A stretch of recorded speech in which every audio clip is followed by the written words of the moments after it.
כאן במושב שער יישוב בגליל העליון, מהגן שלנו רואים את הרי הלבנון בצפון, את החרמון ורמת הגולן במזרח.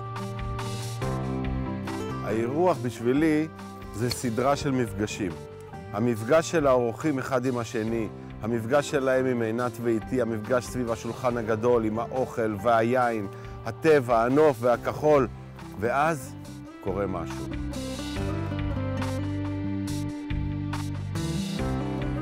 כל הטבע שמסביב פולש ל10 הדונמים של הגן שמקיף את המתחם.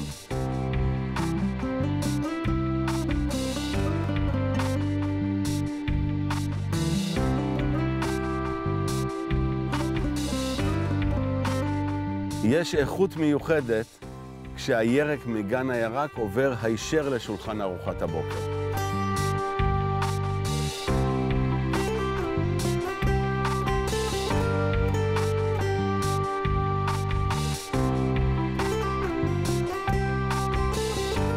ב4 אני יוצא לגן לקטוף את ירקות העונה וצמחי התבלין והישר למטבח. ב8 מגיעים האורחים, אנחנו מרימים כוסית, אוכלים, מתאבנים, מכירים אחד את השני ומתיישבים סביב שולחן אחד גדול.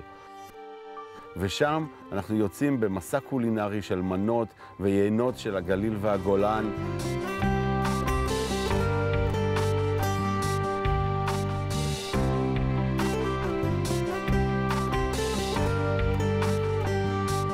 יש איזו אינטראקציה, זאת המהות של האירוע.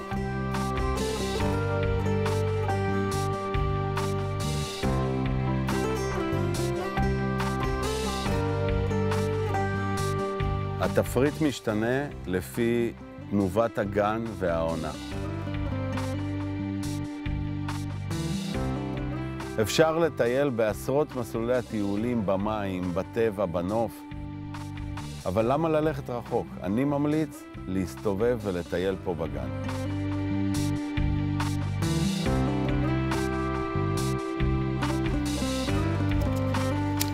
פאוזה עבורי זה לא עבודה, זה דרך חיים. אני לא יכול אחרת.